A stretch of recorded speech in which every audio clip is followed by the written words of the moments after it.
Hey there, everybody. It is April 26, 2020, and we're releasing on May 28th. So you might be listening to this that day, but we're recording on April 26th. And this is episode 231 of At Percussion Podcast.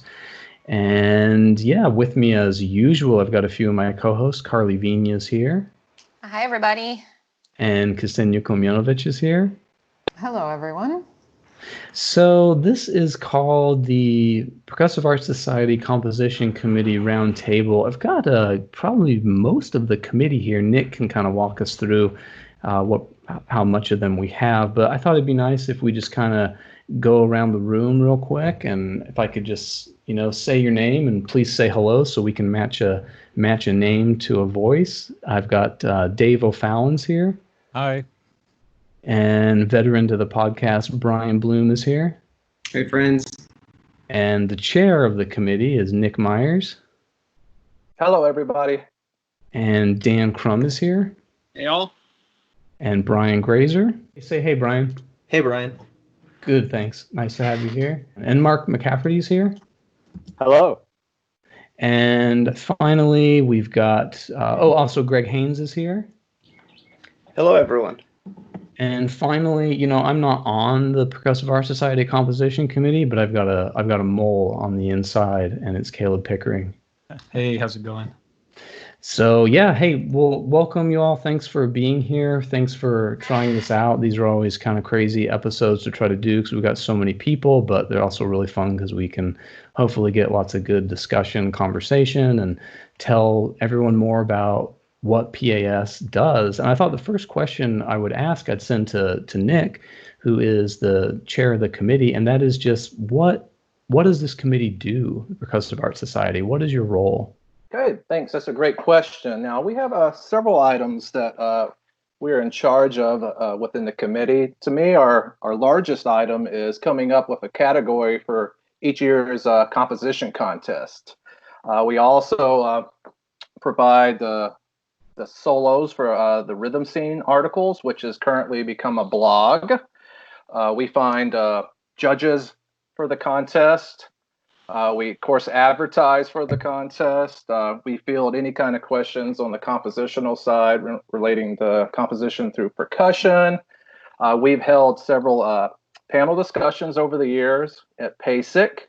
So, in a nutshell, anything involving composing for percussion, we like to try to handle and help out anybody who may be interested. Very cool. And I was going to say, speaking of that composition contest, this is one of the few committees where you can really tell there's a body of collected work. Like, it's very clear to see one of the things that this committee has done as a very, very big contribution. And if you go on pas.org, you can find the competition winners all the way back to the earliest one I'm seeing here is 1975. And keyboard percussion solo, 1975. You guys want to guess one of the winners? There's so many people that doesn't make sense to ask. But one of the winners is Gordon Stout, Mexican Dances, got third place in 1975. Nick, what's up with that? Third place? You guys really dropped the ball back in 1975. You need to answer for this. Who beat him? Who beat him? I'll have to be honest. I wasn't even around, so. I still think you're accountable. This podcast is going to hold you accountable for that. But no, I mean, I'm totally making a joke, but some of our really big staples in the rep are in these lists. Like Mexican Dances is from this list. That's really amazing. And Murray Holeaf is in here, Michael Udow. There's so many of our well-known composers. Christopher Dean, Etude for a Quiet Hall, won first place in 1982. Who else is there? Lynn Glassick appears several times. Ivan Trevino appears several times. Tom Hansenflug is there. I mean, it just goes on and on and on. And that's just the solo category. Ben Walland. There's just like so many of our favorite pieces of really, really good and familiar rep are in there. So this is, like you said, I mean, this is an important contribution that the composition committee does for us all. Can you talk about just like how this gets done and a little more about the contest? Or if you want to pass it to one of your committee members? Sure, I can start off, but I always want to share with everybody. So this is one of the most fun parts, I think, of us throughout the year getting into our annual meeting is coming up with categories. As you can see on the PAS website, there's always been at least one category every year, and then we have branched off into two categories for several years. And so what we do as a committee is try to think about, well, what would be a great category to present each year? What is there a need for something? Is there a direction we want to go, which is neat? And then, on the other side is, how do we get things going, like prize money, advertising, what is in it for the composer? And that's a big item that I think we're really, really trying to push, prize money and just, showing off the winner of the piece. And anybody else want to add to it here? I'll jump in there. I think, Nick already started touching on it, but the kind of, for a while, it felt like the committee, I think this is my 6th year. I'm about to rotate off the committee. So I've been on a little bit, but to kind of see some of the progress and the changes, even just within that time. But for a while, it seemed like the idea for choosing a category had a lot to do with kind of filling some voids in the repertoire. And I think that's really cool because some really interesting, neat things, like a couple years ago was that solo glockenspiel, right? Because somebody had the idea and we're like, yeah, why not? Let's do it. I don't think it got that many entries, but it got some really cool ones and added some stuff to the repertoire. And then, however, more recently, I think the focus has shifted a little bit less toward let's fill a void and more toward what's going to get people excited about composing and bringing in more entries. So just wanted to let you know kind of, where the committee has stood and how that's changed a little bit. So you're kind of saying you have to balance need, as in holes in the repertoire, and what's practical versus what might get people excited and draw better entries. Yeah, that's a really good point, and I never thought about that. Like, marimba solo, for example, we're probably doing pretty healthy comparatively. I mean, seems like there's probably bigger holes to fill than marimba solo, but I bet marimba solo category, you probably get a lot of entries, right? This past year, we had 89 entries for the solo marimba category. So I'm sure the judges had a great time judging all those wonderful works. I'll throw it to Brian Graiser. What do you like when you judge these compositions? What are you looking at, and what are some of the discussions you have with your colleagues on the committee? Is my microphone working now? Yeah. All right, cool. Yeah.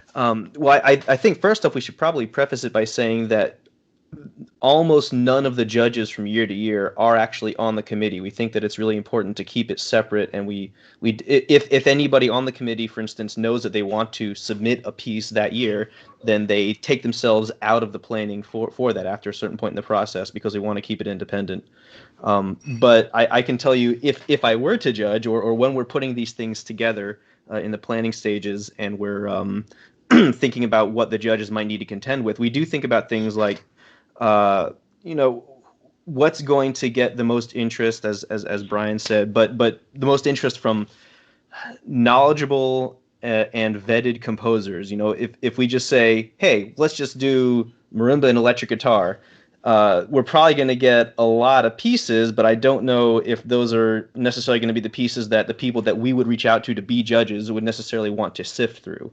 And then I guess the other thing is we try to play into the strengths of who we think we can have for judges. I know that this open instrumentation thing sort of came up in our committee discussions that we're doing now, and we wanted to make sure that we could get people to judge who were capable of judging more than just the percussion side of things, because if it's an open instrumentation, we want to include both parts in the judging process. Yeah. Well, so I guess the next natural question is, how do you pick judges? Okay, yeah, so that's a great question, and it just really depends on the category. If we have a solo marimba works, it's a little bit easier to narrow down who will be a judge. Now, coming into this year's competition, we kind of left it very, very open. This year's competition is for a duo composition where it has to be at least one percussionist and anybody else. So you could have snare drum and sitar, or everything in between, or it could be two percussionists. So it's really, really interesting. And this year specifically, what happens from our committee is one person on the committee is tasked with finding judges for each year's event. And back at PASIC this year, Caleb Pickering volunteered to be the person to search out and look for the judges. So, I'll let him maybe talk about that now, if he doesn't mind, how he's been taking care of that. Yeah. So for me, obviously, the big one is it's percussion and blank for more or less. So percussion, anything, as Nick was saying. Can we say who some of the judges are so far? Is that fine? It's up to you, Nick. I wouldn't say any of the judges right now until after the deadline, just in case. Right. Well, we know it's Brian Blume, Ksenia Komjanovic, Dan Krumm. No, just kidding. Yeah, everyone's on the take. Yeah. Everyone here. It's all their buddies. It's all y'all's buddies, isn't it? But the big thing was, it's funny you say people's buddies, but a lot of the times for me, it was like the first people I looked to were like, who do I know that will judge that have an expertise in percussion and just general composition? So everyone I asked has a great deal of experience writing for percussion in both a classical sense and a solo sense, and also writing for chamber and other non-percussion groups. Like one person who just confirmed an hour ago, they're probably one of the bigger people, but they've done some great work with percussion chamber music in the past year or two, and it's just like, wow, that's awesome. So I think for me, it's a big deal of, sorry, my thoughts are all over the place. It sounds shitty. So I gotta stop cursing on the podcast.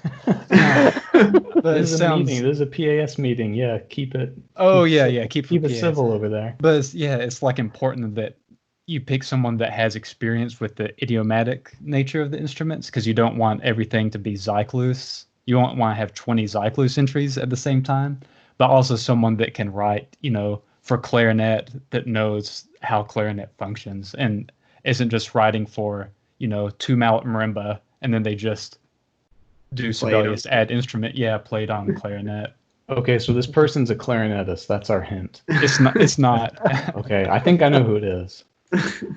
No, just kidding. Ksenia, I think you got something. I was going to ask Caleb, since it's no secret that Caleb is handling the World Percussion Group composition contest as well. So there you can mail him your checks, guys, if you want. No, just kidding. That's actually, the deadline is over. But you can still mail him your checks. But can you tell us what is the difference? I mean, the World Percussion Group contest is a little bit more open, right? But how has your role changed, and what do you see now that you get submissions from all over the world? We haven't seen any of the PAS ones yet, but I can say for WPG, because Ksenia judged that with me as well, and we just wrapped up, or are just wrapping up. But yeah, it's really crazy. I don't mean this in a bad way, but there's so many compositions that come in, and they almost automatically kind of sort themselves a little bit. Like the ones that are young composers, I want to give more feedback to, because there's elements there, and it's just like, all right, I can give you advice, or I can give you something to work with. But sometimes there was one person with the WPG group that sent in. I was just like, holy crap, like, you're submitting to this? And I was just like, I don't think I should be commenting. So I was just like, this is really cool that they're here. And yeah, they sort themselves out very quickly. But this will be my, I guess, third time doing a composition judging thing. But yeah, I don't know. It's weird. It's getting better, but I still feel like I'm kind of feeling it out as I go a little bit. Was it like Bach or Beethoven that submitted, or? Yeah. Thought so. Brian Graiser, I think you were going to add something. Yeah, just to, I guess, round some more thoughts up on this open instrumentation thing that we've got going on in this year's category. This is sort of touching back on what Nick said earlier, which is that we were trying to reach out and include more composers to get more people involved with this. And, this past year with the marimba category was a really big success. And I thank Nick for his leadership on that. But beyond that, I think that there are a lot of really talented composers out there who may be more comfortable with clarinet or saxophone and maybe need that nudge to start writing for percussion. And to me, at least, that's one of the big things that I think this contest can really do for us as a community is not just to convince percussionists to keep writing for each other, but to get other trained, qualified composers to start writing for us, and also to get feedback from composers and percussionists who care about the kind of music that's being written for them. That's a cool point, and that's been an argument I've been on a bunch of sides on, especially recently, just a little in podcast territory land. But Brian, is that something that you think sometimes people have an immediate bias towards? Like, oh, it looks like a percussionist wrote this. We want it to be more from kind of like the outside sphere and someone who's not so much thinking from the hands, but from the mind more, because we like automatically think that, oh, well, if you're a percussionist, then you must automatically be writing for the hands. Well, that's more my personal bias than necessarily a systemic bias. I think, if anything, when you look at the past winners of this contest and the kinds of pieces that tend to do well, if anything, I think the reverse is true. I think that it's people who are particularly well versed in idiomatic writing for the instruments that tend to do well, because it's usually percussionists or percussion composers who are the judging panel. It's not just composition professor X, Y, and Z who may or may not have written for percussion in their careers. Although I do think that if we're zooming out a little bit, there is the issue of not every person to pick up a pair of sticks is the next Paganini. And as much as we need quality compositions by players who know how to explore what the instruments have to offer, we also need composers who maybe aren't trained percussionists who can push what we can do with our instruments.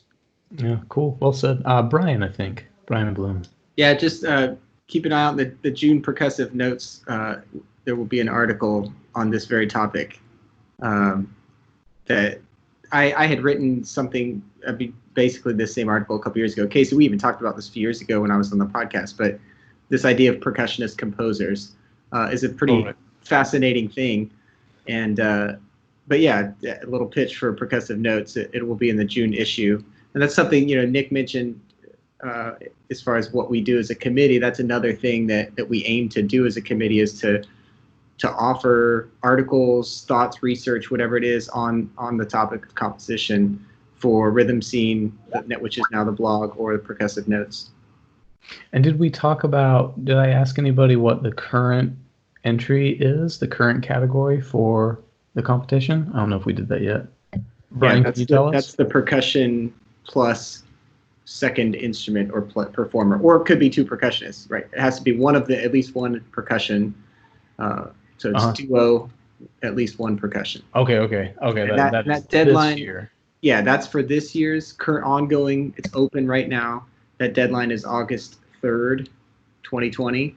All entries need to be into PAS by that date, and then we will announce a winner before PASIC. Cool. Ksenia, I think.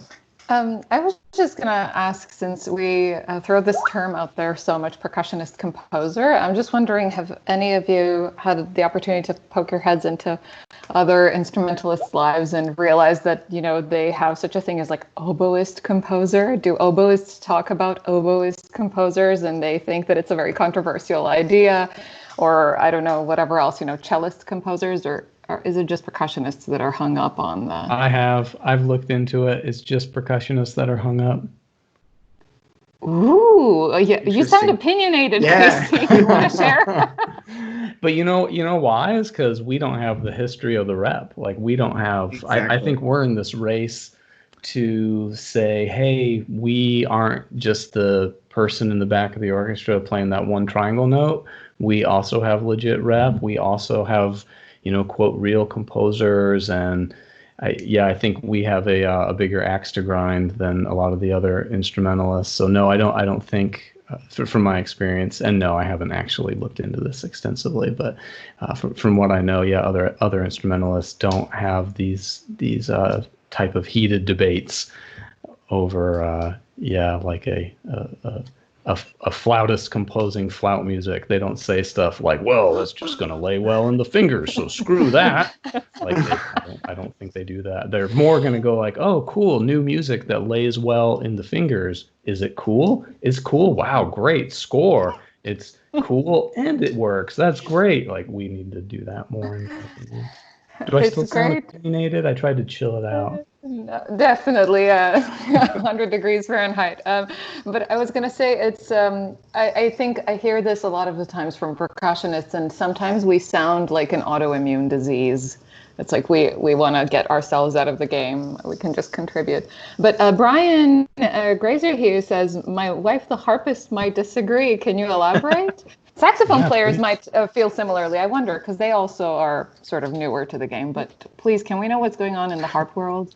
Sure. Well, I've had the fortune of tagging along to a couple harp conventions in the past, and while she's off doing her thing, I'm, rummaging through the book sale or whatever they have. And yeah, I mean, I don't know, maybe it's not every instrument, but I know that there are definitely a collection of harpists in the past who have composed, and they don't write anything for orchestra or anything else, So I think that the allure to write for your own instrument is there for most fields. I don't know. They're not that they're necessarily better or worse composers. It's just that I guess people like to stick with what they know. Isn't it that thing like no pianists are going, man, that Bartók piano music sucks because, man, he had good hands on the piano. Screw that music. I will say that drummer writing drum tracks. Isn't it bizarre though? Like, oh, that Beethoven sonata sucks because it fits hands. Nobody's saying that. It needs to fit the hands. That's good composing. That's just not lazy composing. Yeah, Dan. A bit of what you just touched on there, I think, also is part of the more academic nature of the 20th century. We tend to need to be teaching more things, and we have less of a history of good rep that automatically we can sequence to do that. So I found that was at least the case with a lot of my friends who have done a lot of writing, is that they're trying to solve an educational problem more than just a musical problem. I get him, Caleb. Yeah, I'm not going to get him. I'll get him. It kind of tags onto it. But I feel like with percussion, this comes up, and Casey and I have talked about this, where like the term idiomatic, there's like idiomatic, like Pius Chang music. I picked his music for a reason, where it is idiomatic to the instrument, but it's not so idiomatic that it's a technical exercise. And then I don't want to play poop on composer's party, but there's a lot of music that is 4-1-3-2 4-1-3-2 4-1-3-2 over chord to the next chord, and it's really it kind of turns into like a warm up that's just a little crunchier harmony to make it a little flashy. Isn't it interesting though that what you just described is Bach C major prelude? I retract my. Isn't that interesting though? Because I hear this exact thing. Like Corey Hills and I went at this for a long time, and he made that exact point. Like, well, these things that are just like one permutation over and over and over. And I agree. Like, yeah, a lot of those pieces referring to, it gets boring very quick. But yet, like, that is what Bach preludes do. You take a pattern, which is a permutation, and then you put it over different harmonies, and we think it's great. So I think it's interesting. And like, so anyway, I mean, it might still mean those pieces you're talking about are lousy, but it's not because of the idiomaticness or the fact that it's a repetitive pattern. It's a more meaningful conversation than just like, oh, don't do a pattern that's idiomatic. Patterns. You just have to wait, 300 years, and then everybody will love it. Maybe, yeah. Brian Blume, Karli, I think. So 2 things have been mentioned so far that kind of turn me in this direction of idiomatic music with pedagogical purpose to it. And one was we were talking about genres for the composition competition, and what we're looking to often fill a void in the repertoire. And the other was just talking about like there's a reason there's so many pieces with permutations, because students need to develop the ability to play these permutations, and so much of the time repertoire is the vehicle for learning this technique. So I wonder if anyone wants to take this. What do we see any big holes in repertoire, especially geared towards students developing technique? And if so, what are they? And if anyone has any other thoughts about, I think there's so much great music being written more and more every year that is just pedagogical in nature of, this is great student repertoire. So if anyone has any thoughts about that. Yeah, Mark. Yeah, I actually see something in there. I did a lot of teaching for a long time, private students like that, you see them go to their class, their band class or something, and all their little friends have these little books that they can put their instruments together, and they've got this built-in duet, or they've got the next step up where there's a billion flute and clarinet duets, there's a 1,000, oboe and whatever, fill in the blank kind of things. And percussion is generally left behind there, other than pulling in a mallet instrument and just reading the C part. So I feel like there's a gap there, and I feel like a lot of us start writing things for that student when you're sitting there and that student wants to go to solo and ensemble, and you want to provide that outlet for them, or for that ensemble that wants to go to that solo and ensemble, or your marching group that you want to write to that student or just beyond, so that you're filling that educational, that hole. And then we discover the love of it. And I want to touch back on something somebody else said, that we are hung up with the percussionist composer, but I don't think I've met a percussionist yet who hasn't composed. Whereas in my academic life, it seems like there's a lot of people who are impressed that you compose at all. I want to throw in there real quick, just while we're still on this, that Glenn Gould said the worst thing that ever happened to the solo piano was that pianists stopped writing for piano. And so I think there is something to say about like, well, wait, all these composers definitely used to play way, way back. And then for some reason it like suddenly stopped. And that's what Glenn Gould said. And it makes sense to me that for percussionists, like, why wouldn't we be going through the same thing? Like, why wouldn't we also need some percussionists that know how the instruments work and also happen to be really good composers to teach the rest of the world how to write for the instrument? Just like you could look to Mozart to say like, okay, I want to look at like a good piece of music that also happens to like lay well, and that might mean you got to sift through trillions of bad pieces, but over the course of time, pieces like from Mozart emerge out of it. So maybe that's what we're going through. Let's see. I think Brian Graiser was next. Yeah, I was just thinking about the original question. I think that there's a lot of value in writing music that is specifically pedagogical. I think the issue is, at least to me, in my snobbery, the issue is that when people start confusing pedagogical value for artistic value, there are a lot of people who want to go and play, as we say, paradiddles on the marimba. And if the point is to develop technique, then man, go for it and play them till the cows come home. But if you want to slap a bunch of snare drum rudiments through a harmonic chord progression and then add an obligatory slow roll section in the middle and call it a piece, I mean, you have to ask yourself, what's the point of the piece besides teaching somebody how to get to know the instrument? And if there isn't much value to it beyond that, then I don't know. Maybe it does belong in the etude book and not so much on the recital stage. You notice how those pieces always have the same title, like kinds of titles, like Moon Swan or They tend to have the same meter too, actually. Yeah, right. Or Ghost Sky or something like that. I think we should build a website that's like a title generator for. That's right. We should probably do a reading from the university title generator. I'll work on that. Let's go to Greg and I'll work on some title generators.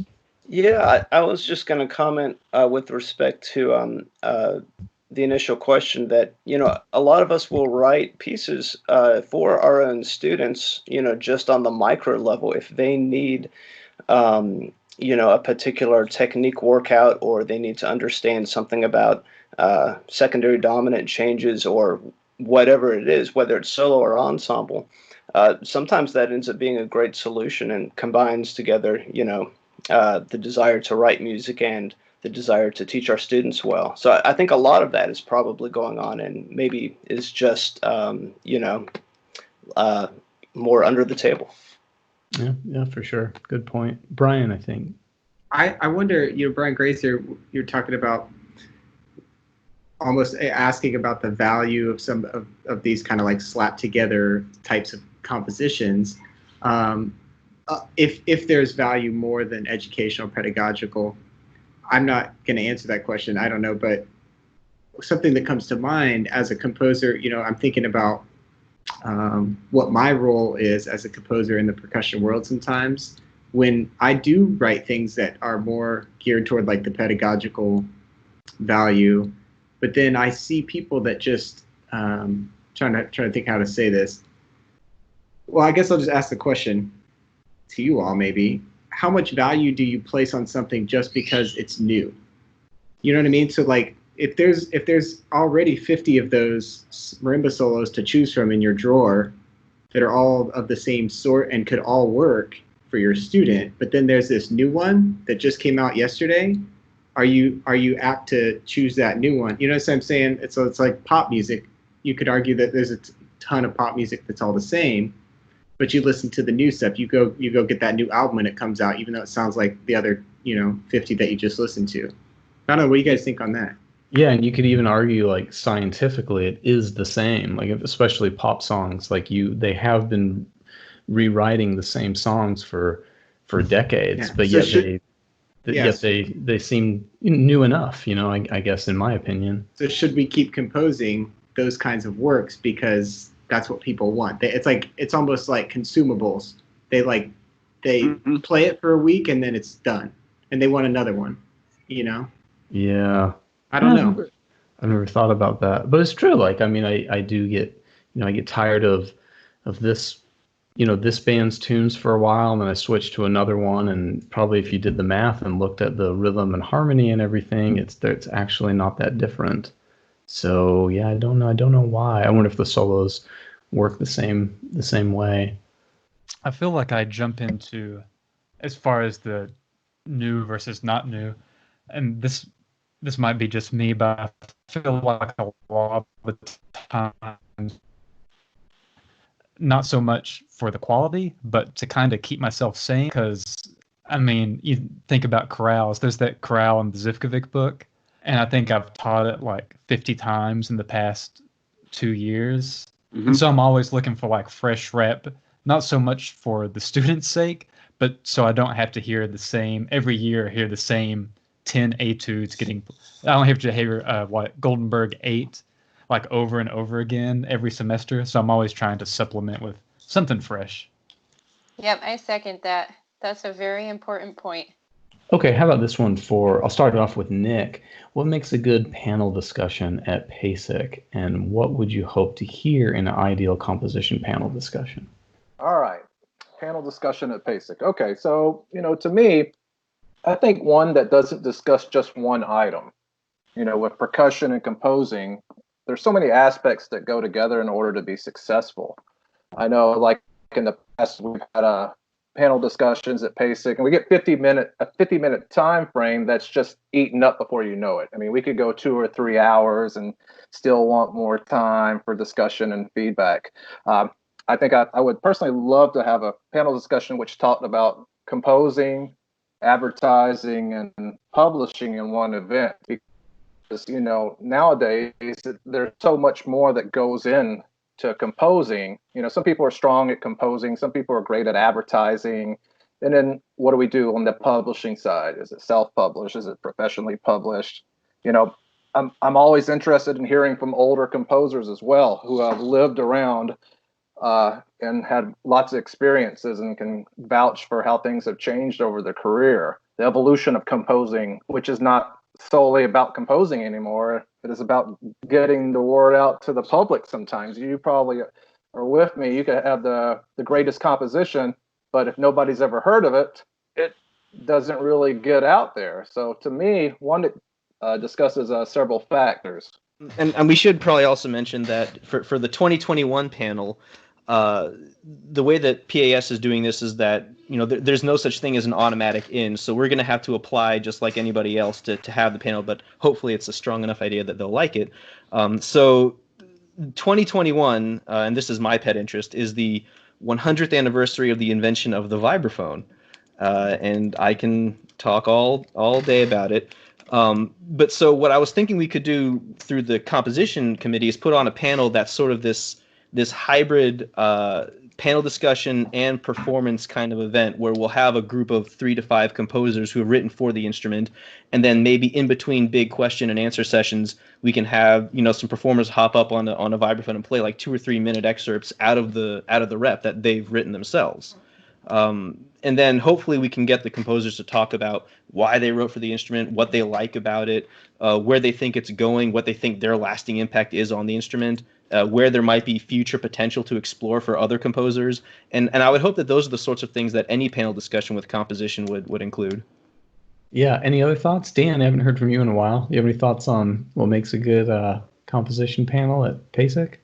I love to see a panel that's got a range of ages and a range of perspectives on it, because it's terrific to hear, you know, somebody who's a lot older and more experienced give a lot of feedback, and then hear somebody who's coming up be able to respond to that and you know, share what is very similar or what is very different, so that we can get a real sense of time, because that's real difficult to get outside of a panel, because it's difficult to have a conversation with that range of people all at once. Do you want panel members to have a discussion?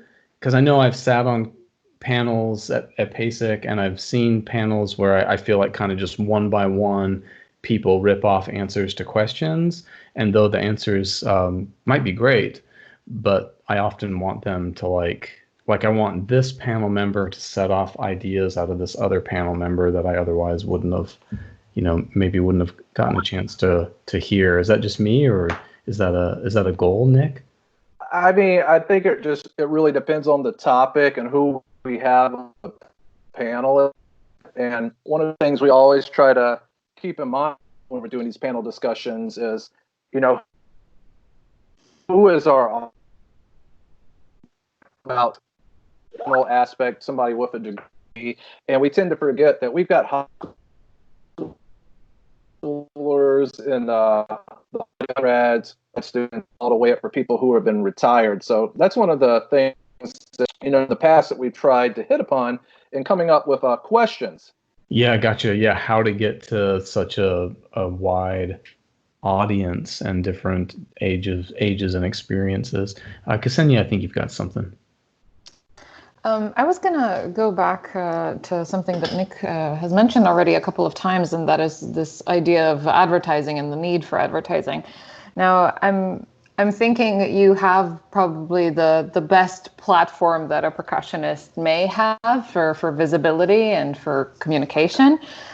So what is your approach? I mean, you obviously, the way you structure the competition is that you look at the need in repertoire and what might be most interesting to composers, and then you harvest a lot of pieces, and then you declare a winner, obviously most successful, most interesting, most challenging composition. But what do you do in advertising besides using the PAS platform to make sure that the piece goes out? And how do you measure the success of your own advertising? And I'm only asking because we can all learn from that process. You probably know a lot more than the rest of us small people do. So can you tell us a bit more about that?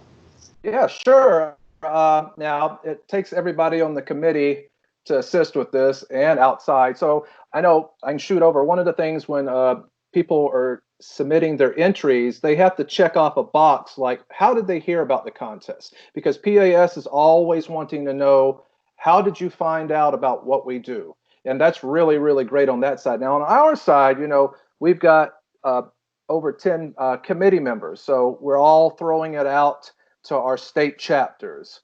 our students, our friends. One of our members who's not here today, Francisco Perez, he put together a large document where he looked up I think it was 75 or 80 university composition programs when he found the judges a year or two ago. And so he was able to kick that information out to them, and he did that again this year.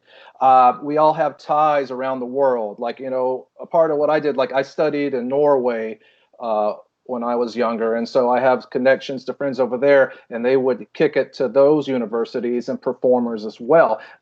This last composition contest, we had compositions from over 20 different countries. And the idea of PAS is to be the idea of kind of that global leader in percussion, and that means international. I mean, we're found, you can find our advertising on the composer's site. You can Google it. There's lots of things. Nick, is the judging part, do you determine how it gets done? Or for instance, how many judges there will be, or is that handed down from above? And I ask because I know I've judged composition contests before, and actually you could say the same thing about performance competitions.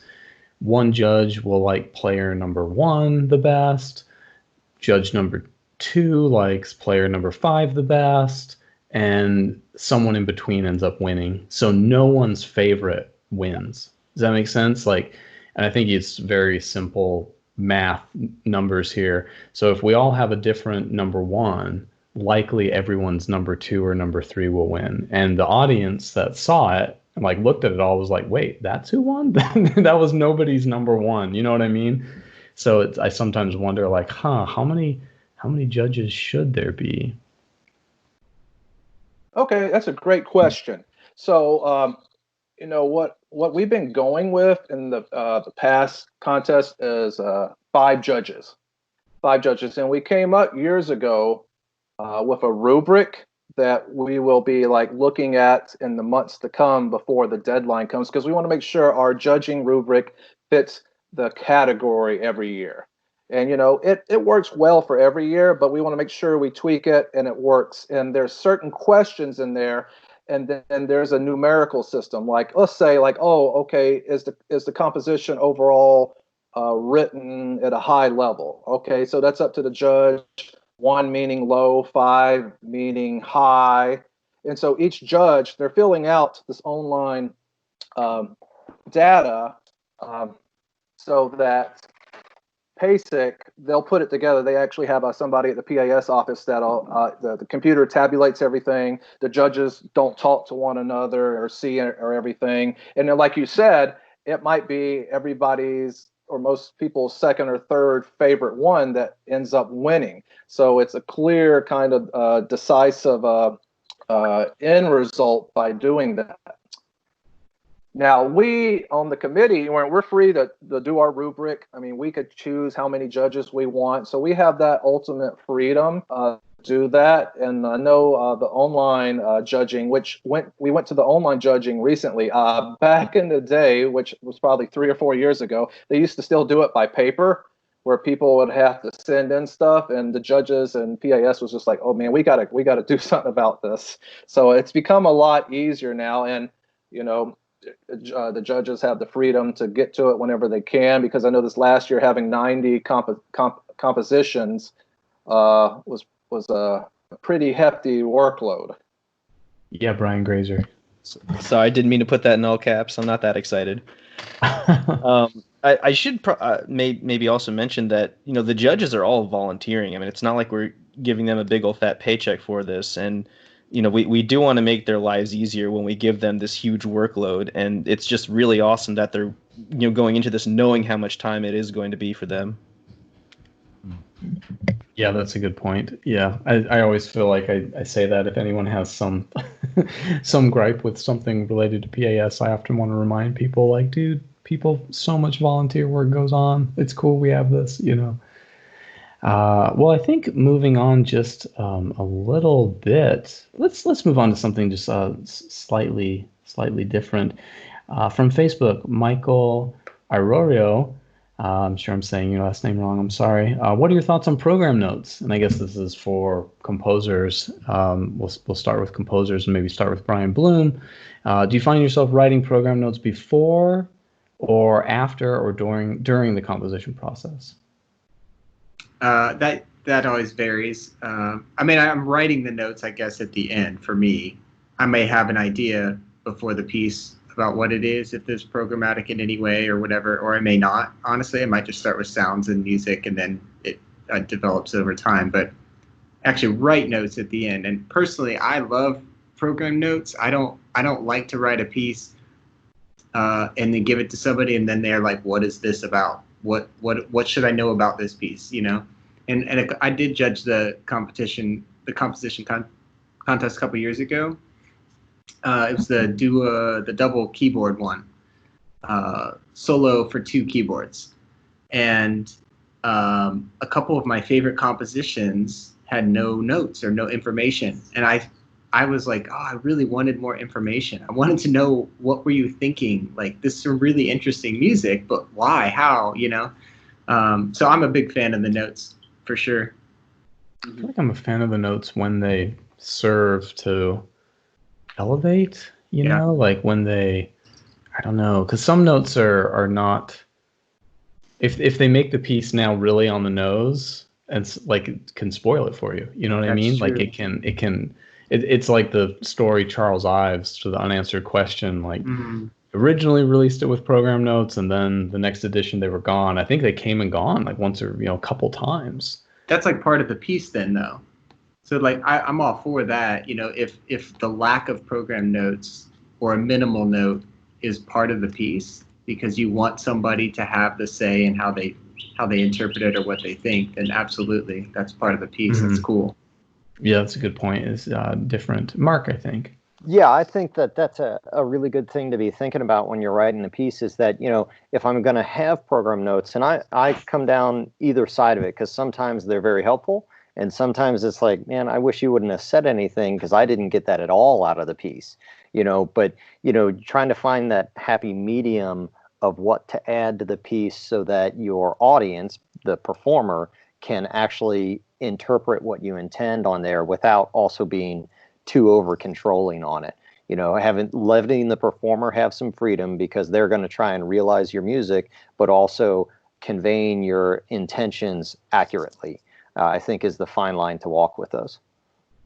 I was going to say that, you know, young people composing, I feel like any piece you write, you probably should be able to write program notes about, as in you have like a vision and a concept and an idea, and, you know, the music isn't just this sounds neat, done, you know. I mean, that's of course that is fine, but if you want people to talk about, write about, make buzzing about your music, you should probably like have something to say. So even if you choose not to write program notes, you have a program note in your head. You have a concept and something meaningful that you have a goal in mind. It oftentimes helps to have some kind of program note available because the audience may be very different from one place to another. For instance, you know, I think we'll all recall concerts where we programmed a piece and the audience needed a lot of background on what it was that we were trying to express. And then we went somewhere else and decided that that audience would have been insulted by a program note. And so, you know, there's a lot of understanding the community that you're, you know, programming music for. And I think for a composer to have something out there that expresses something about the piece, especially if it's programmatic, and, you know, a lot of our works are somewhat programmatic and even in an esoteric way, it's kind of nice to, you know, have something available so that you're not misinterpreted, which, you know, that is part of the fun, I guess. But, you know, I know people like to avoid that. Well, it's like that old argument, Brahms versus Wagner, programmatic versus pure music. It's like, no, if you give any type of programmatic implication, then you're robbing the interpreter of somehow imprinting their own meaning and understanding and thus making it more personal to themselves. But if the title is Flight of the Valkyries, well, you can't help but think of Valkyries. You know, it's like why people hate Fantasia. it's like great, Dukas is forever like imprinted as Mickey Mouse now to all of us, whether we want it to or not. It's like you can't help but think of Mickey Mouse if you grew up when I did. Dan, I think. Yeah. I remember being in my undergrad going to the vocal recitals, and all of those vocalists were required to write their own program notes, and they used it as like an assignment. And it was really off-putting to have somebody's 8-page book report in front of you while you were trying to listen to them sing, and notice that half the audience was not attending to the performance because they were so busy reading. And so that really sensitized me to that. And then just a couple years later, somebody was playing Dream of the Cherry Blossoms, and they just put in Keiko's like 2-sentence blurb right there, and it sets the stage so beautifully. It has this just good imaginative scenery, and that was it. And the audience immediately was able to attend.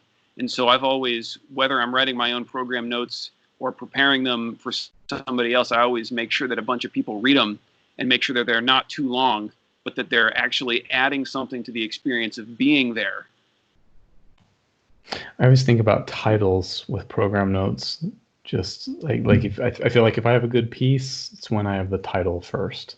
Mm-hmm. Like if the title, or it may be not the exact word, but okay, the title needs to mean like this. You know, then all of a sudden composing is really easy, and every note has a meaning because you're going for this end goal, and all of a sudden you're never battling writer's block. You're just battling, okay, I need time to like get these notes down, or I need to like fuss out a few details of, oh, if I like this chord or that chord or whatever.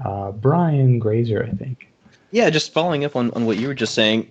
When I was pursuing my undergrad, my composition degree, I always liked to leave finding the title for last, because I felt like that was the least important thing. I needed to write the piece that I had in my head.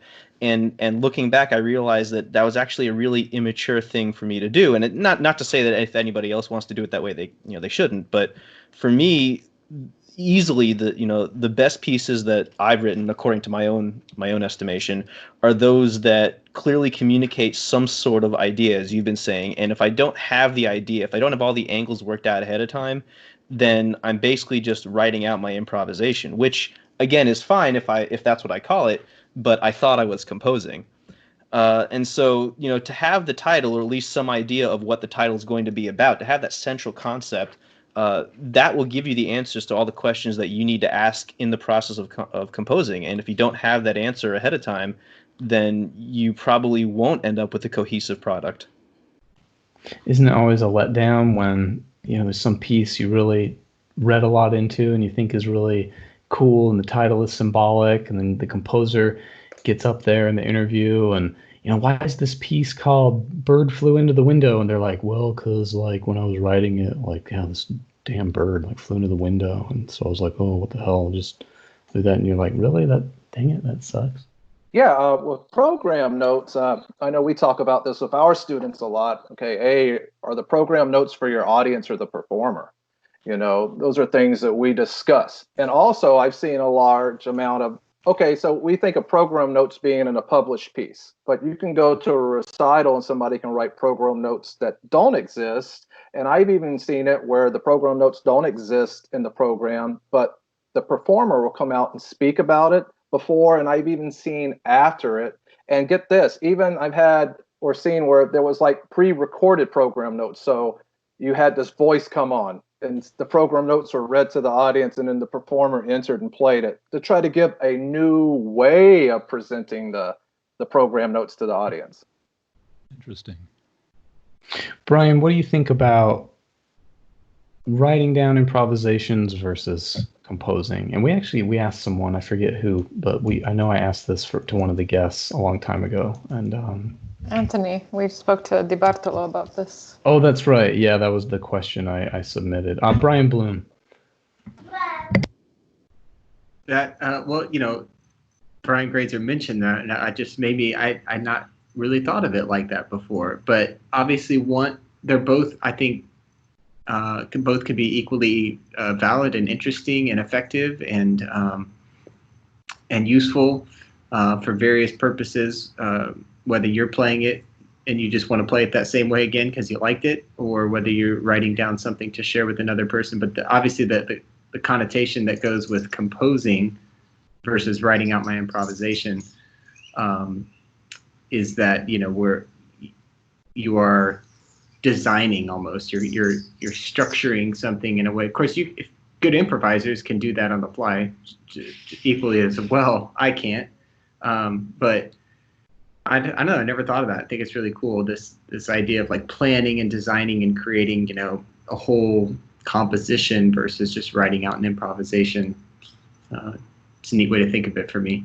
Yeah, I think they're way different. I mean, I think they're, of course, both are valid, but they're totally different. Like, you know, you can't have everything in your life dripping with heavy meaning and symbolism and metaphor, and you just get exhausted. You know, I mean, every movie you watch can't. Yeah, because then not every movie you watch can be like a heavy documentary. Like sometimes you just need to watch cartoons, and that, right? I mean, or do you read into Bugs Bunny the way you read into?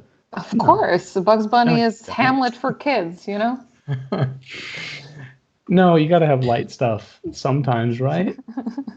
Some say, but I'm from Serbia, so I don't think so. I don't think it applies. Oh, I think it's I think you have to relax sometimes. Dan, I think. Yeah. So when I was studying North Indian tabla music in my graduate program, somebody made a quip about improvising in class, and we had a whole side discussion for about half a day about how in that style of music they don't really think of it as improvising in the sense that they make things up, but as spontaneous composition, where they have a set of elements that they're working with, which is standardized, and then they have procedural ways that they structure and move through. And if you're a professional in that field, you can track the first couple of things that a person is doing and extrapolate over a long period of time what they're possibly about to do. And so it's a different sort of very non-Western way of thinking about it. But for me, I think that's been a very useful structural idea, trying to bridge the idea of when am I improvising and when am I structuring and air quotes composing, and really trying to organize. There's a middle space in there that exists, and there's a whole cultural tradition behind it. Yeah, I mean, I think that I'm not trying to denigrate the improvisers out there. You know, I mean, any person improvising it well is definitely somebody that we should take seriously as an artist, even if they're playing light and fluffy Bugs Bunny music. But the fact is, even Bugs Bunny music needs to sometimes be planned out. And I think that the serious approach of constructing and crafting a piece of art, even if the piece of art is something fun and fluffy and quick and maybe even pop influenced, just because it's planned doesn't make it any more weighty. I think that maybe the core concept of the piece could be weighty. But going back to the improvisation thing, Keiko Abe's brilliance is not because she necessarily is a master of formal development and all these other compositional things that we learned about in class. It's that she's just an amazing improviser and knows that marimba so well. Like it's just an extension of her own body. But for the rest of us mere mortals, things like form and structure and pacing, these are things that we have to contend with right away. And when we think about our core concept, we ask ourselves, what is the structure? What is the pacing that's going to communicate my idea best? And if all I do is just, allow the gold to stream from my sticks and mallets on the spot, then I'm going to, eventually run out of ways to communicate what I really want to communicate. And I have to take a breath and compose for a minute. So I think that, and it's one of the things when I cover composition with some of my students at the universities, before I ask them what notes and rhythms they're working with, I ask them about their ideas and then their plan. That so much of the music that sounds the same that we were talking about earlier in this conversation sounds the same because people are just sort of improvising around the same tropes. So having a vocabulary and having a sort of zoomed out picture of the piece and of the plan that you want to use, I think is the difference between composing and just improvising without a vocabulary. Not that improvisation doesn't belong in the compositional process. You should have some dialogue with your inner creative person. You should allow yourself to just write a brainwave or two. But when you hit that writer's block, you should also have some strategies to get through it and some formulas to work through and some ways of getting back to work. Whose baby's crying, by the way? That's probably mine. Oh, it sounds a lot like mine. I was going to say, it's like, as I was hearing that, I thought, like, is that mine? No, it's not mine. It's not mine. Well, yeah. Well, gosh, well said. Very, very, very nice remarks. Mark, I believe. Yeah, Brian, I was listening to you, and I spent some time playing some jazz vibes, gigging quite a bit, a few times a week around the area I live in and that kind of thing, and played in a big band with drum set and stuff. So there was all kinds of improvisation. And I came to find out, because I was always talking to people that I thought were better improvisers than I was, and my initial composition came out of improvisation. But I started talking to them, and because I was asking about the same thing you just mentioned, where you said when you have that writer's block, when you have that moment, and you've got to turn to these techniques. And what you were saying sounded exactly like what these old jazzers were telling me at midnight in the jazz club. They were like, well, when you're on the stand and you come up against that block and you just can't hear it for a minute, you got to have your licks. You got to have how you're taking your motives and taking them through. And I find it interesting to have this conversation of improvisation versus composition, because it hits to this thing about, well, is it in the moment? Is it planned out? I think both of those things are going on in both of those arenas quite often. And I think it speaks too sometimes to somebody's pedagogical background. There's a lot of teachers or even performers that you say, hey, could you take, eight bars here and, fill in the style, whether it's jazz or classical or whatever else. And that person's like, oh, no, I don't do that. And that could be part of their background on it. But not saying that of you, but, that improvisation versus composition thing, I think, is much more intrinsically related than sometimes people categorize improvisation as just making it up. Like, I'm just reaching into the ether and pulling it out and putting it on the instrument. And I think it's more than that.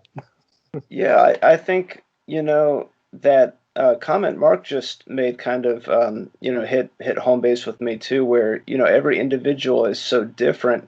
And, while one improviser may be thinking of, one motif and then all the different variations you can apply to it, whether it's taking it through, 2/5s or, some other variation. Another improviser might have the long game in mind and think of, well, over the next, 4 choruses, I'm going to take it on this long arc. And then I might come back to that at some point later, listen to the recording and decide, well, I'm going to bring this into, some kind of a transcribed piece. And I think everyone just has a real different journey. So it's exciting to see all the different ways we come to our final products. Yeah, well said. Hey, Karli, I think you're going to say thank you and goodbye to someone who we lost just recently. It's been a bad year. Yeah. Well, we probably have all heard by now, but this weekend the percussion community received the very sad news about the passing of Alan Abel from complications of COVID-19. Of course, Alan Abel is best known for being a longtime member of the Philadelphia Orchestra. He played with them for 38 years, although after he retired in 1997, he kept on playing, I think, pretty regularly for many years. And of course, he taught for over 40 years at Temple University, mentoring so many young percussionists. He also developed the suspended bass drum stands and the always prevalent Abel triangles that we all know. So we'll thank him for that too. I'll give you a little bit of background information on Alan Abel, some biographical information. He was born in 1928 in Hobart, Indiana. He studied at Eastman, and during that time sometimes subbed with the Rochester Philharmonic. Then after graduating, served in the Air Force Band for a couple of years before winning a position as principal percussionist in the Oklahoma City Philharmonic, which was at the time a part-time orchestra. So I heard an interview where he was talking about during the summers he would work as a carpenter's apprentice. He did some work in an electric warehouse. So he was still looking for full-time work when Stokowski came to Oklahoma City and conducted Shostakovich 10. And Alan Abel was mentioned in a newspaper by Stokowski, and he wrote a letter to the Philadelphia Orchestra just saying, something great about his time working with them and with Stokowski, and let me know if you ever have an opening. So that ended up a couple years later, he got a call, we have an opening, we're going to have an audition, and the rest is history. He joined the Philadelphia Orchestra in 1959. He was first their primary bass drum player, then he moved and started playing a lot of snare drum and mallets. So a little bit about his equipment contributions to our field. This bass drum stand was created when Alan Abel and Fred Hinger were carrying a bass drum and some timpani around without the stand, and they noticed that without the stand, all the hardware, it had such a free sound. So what he did was he had a plumbing business make a square frame with legs, and then they used rubber bands from Mickey Bookspan's trampoline to suspend the bass drum. And then the premiere of this new stand, this new concept, was using it on a recording in New York of Symphonie Fantastique. So I can't really think of a better bass drum part to play. And then, of course, we all know the triangles. The triangles, it seems like they're everywhere. They came from, there was a closed down mill, and the story is that there were knitting mill spindles that were left behind, and somehow, they were bent into a triangle shape, and Alan Abel thought it sounded amazing and decided, hey, I think I'm going to manufacture my own triangles. So since the early 60s, at least as of an interview that was recorded in 2012, 85,000 of these triangles had been sold, which is, if it feels like you see them everywhere and everyone has one, that's pretty much true. I thought that was really remarkable. And then, of course, at Temple University, students came not just to learn, percussion technique, but also to learn how to create a line and to create musical expressivity and phrasing. And Alan Abel, as a teacher, was also known for really helping people be able to prepare to take professional auditions, emphasizing skills like flexibility and versatility, and of course, musicality above all else. I would say Mr. Abel's influence on the percussion world is just truly enormous. Along with having students who play in so many professional orchestras around the world and teaching at so many universities everywhere, what I keep seeing in these memorials and tributes people are posting to him is the way that he felt like family to every one of his students. People are saying felt like a second father, second grandfather, and just, was so welcoming to so many people. I personally never studied with him, but I did attend his Alan Abel Summer Percussion Seminar back in 2008. And on top of being an incredible week that was so chock full of really invaluable experience and information, I remember being really touched by the way that Mr. Abel made a real effort to get to know everybody that was there. I remember the first day that I showed up, I was really shy, and I don't think I knew anybody there. And he came over and he's like, "Oh, where are you from?" I said, "I grew up in New Hampshire." And he's telling me, spend time on the lake with my family in the house. And, it's just really, really touching that he cared about everybody, not just for, what am I going to teach you about percussion, but really wanted to connect with everybody on a personal level.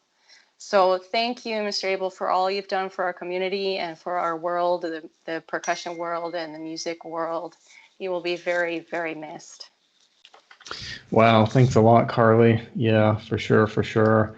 And it's just amazing, the influence. I didn't study with Mr. Abel either, but the influence is just we're just tripping over it. Even on this podcast, Ted Adcast, Tom Sherwood, Matt Strauss, I know there are others studied with Alan Abel, Aaron Trumbore, Artifact Percussion. It's just there's a lot. And I have one quick story to share, because I do think he taught me something.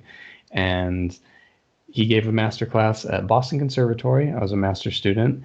And afterwards, or I forget if he wanted to go to lunch, we offered to take him to lunch or something, but it was he, his wife, and a few of us students, maybe 4 of us.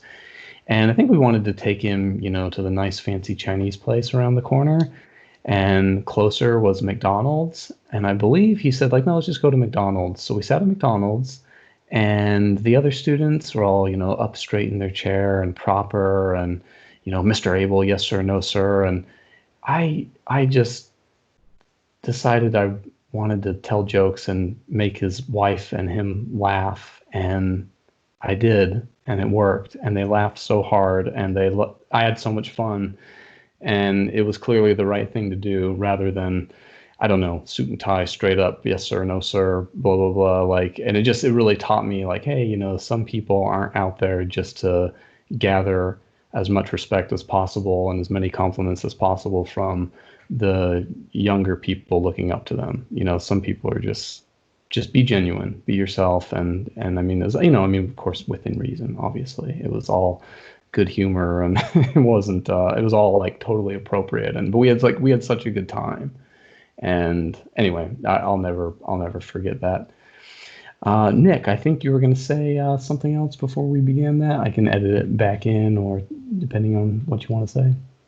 No, I was going to give a shout out to our composition contest this year. That's coming up on August 3rd, the deadline this year. Lots of prize money involved. It's a great category. So, I just hope that reaches as many people as possible and they enjoy composing for this. The prize for this, we started a new prize this last year. The grand prize for the winning composition is $3,000.